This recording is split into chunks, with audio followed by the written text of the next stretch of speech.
Welcome, masses. Welcome back to One Name Sports. As you can tell by the title, today we're talking about the state of streaming football in America and how these cable companies are using politics and just plain greed to mess up how we can watch the sport we love. I'll go over a little bit of the history and how we kind of ended up where we're at right now and what we can probably do to try to get it back to a state where it's at least bearable. Without further ado, let's get right into it. All right, so I'll go back maybe when I was in Jamaica. We only had one channel really that had the football thing on lock, and that was Fox Sports World. You could catch the Argentinian league, you can catch Premier League, Serie A if you wanted a little French league one in there. The only thing that was really missing was La Liga, but for the longest time, from 6-7 o'clock in the morning on Saturday all the way back till 9 o'clock in the evening on Sunday, where you were getting full live game, every live game that you can think of.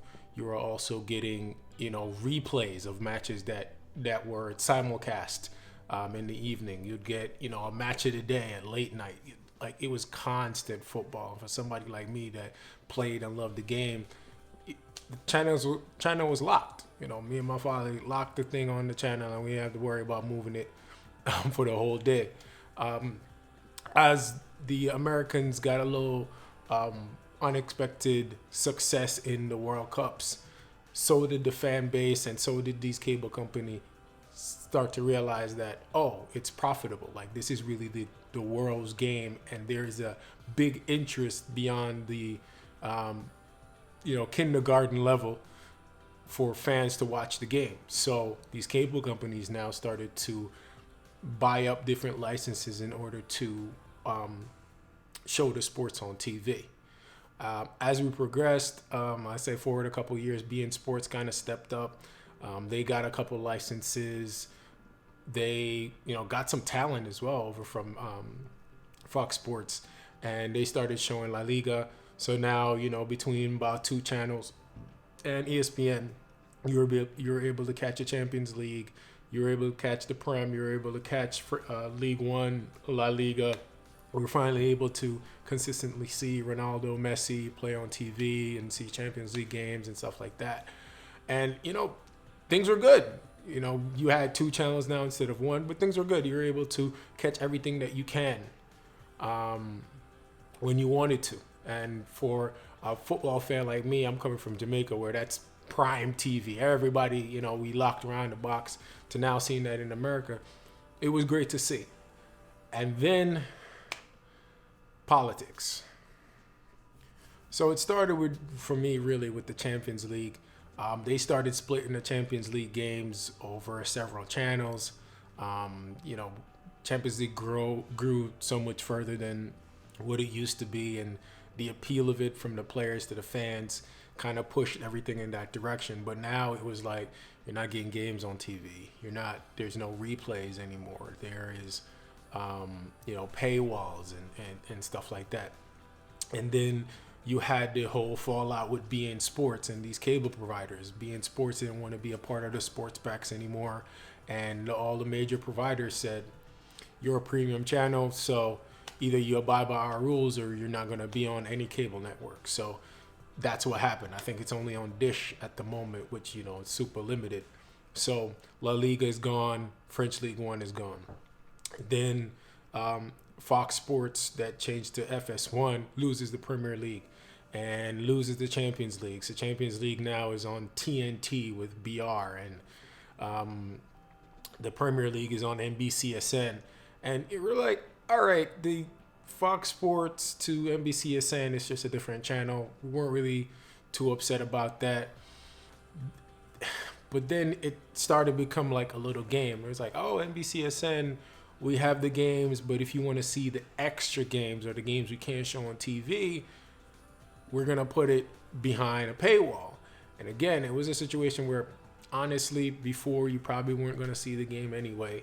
So putting it behind a paywall if your team's not on TV, that's smart. I'm not mad at that business model. If you want to see it live and not get it spoiled and not have to wait for highlights, that's fine for me. Getting rid of BN was, BS, but that's a fight between them and the cable companies. I feel it was a bad move for BN, but whatever. So if you want to see it, you got to pay for the app. So that's one. ESPN gets the Serie A. ESPN has maybe 7 channels. ESPN 1, 2, Deportes, Classic, news. All these channels that ESPN has, and they don't show any Serie A games on TV. They all want to push it to the app. To me, a split model, which is what NBC Gold had before, works. You show a couple games, you show maybe the highlight, 2 or 3 games on TV. Like you don't need to be showing curling and motocross. Like show a live football game to get interest and say, yo, this is what we can show.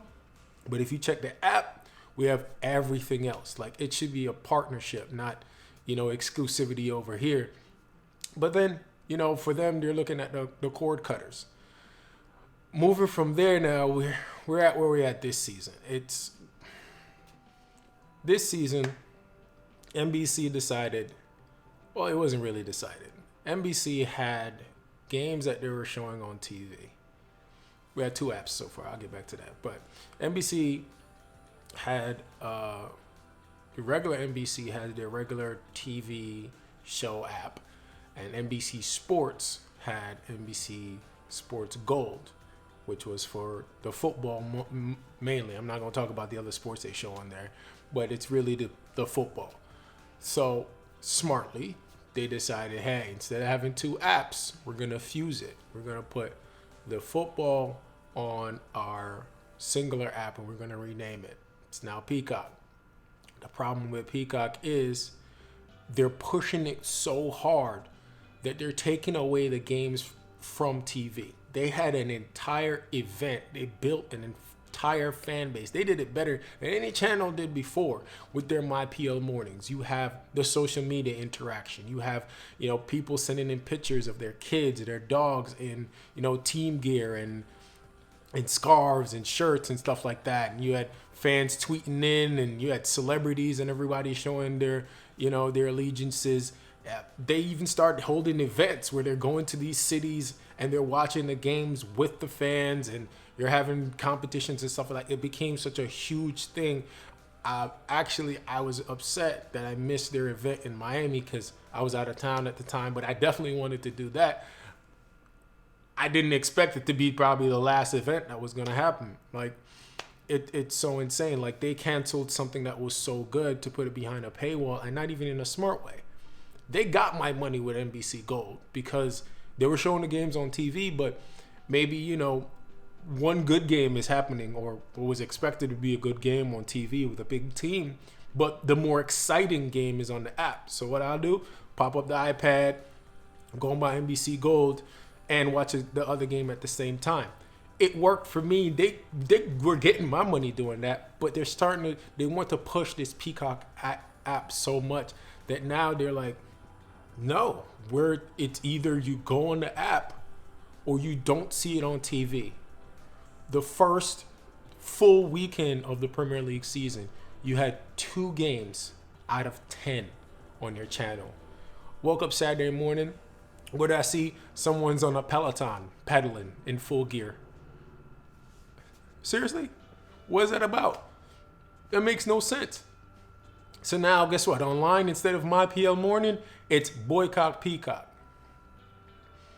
I'm sure that's not what you expected or wanted to happen. It's just a greedy, like in a pandemic. I can't even play football because I'm afraid of catching this disease. So I can't play football. The people can't go outside. Fans can't go in the stadium. And now we can't watch the sport on TV. Not to mention, FIFA sucks. So it's like we can't catch a break from nothing. Doesn't make any sense. And I'm with the Boycott Peacock movement. I'll find me a torrent. I'll go on Pirate Bay. I'll find a streaming network.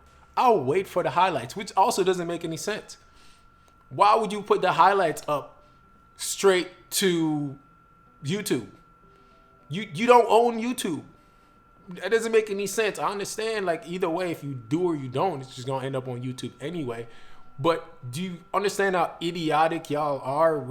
Like, you killed NBC Sports Gold, which had a great model, in order to force everybody to not want to pay for your service and watch it on YouTube. I don't know, man. The greed thing is crazy. So now we're at a situation where before, even 2 years ago, 3 years ago, we had all the options, but they were on different channels too. If you want to watch Serie A, you got to pay for ESPN Plus. If you want to watch La Liga and French League One, you have to get the BN app because it's not even on TV. If you want to watch Premier League, you got to get Peacock. If you want to watch Champions League or Europa League, it's not on TV. You better like watching it in Spanish. Like, it's no options for us. And who's to say? They might be charging you, $5 a game to watch the World Cup next 2 years from now. It's unbelievable. It's despicable, and I'm with it. Boycott Peacock. Don't watch that. Flood them on social media. Let them know like this is not the way to move forward. And hopefully they'll bend to us, the viewers, and give us something, like something. Let me know your thoughts below. Let me know if you don't actually care because you're a cord cutter and you were paying money anyway. And hopefully we get better than that. Thanks again, and this is One M Sports.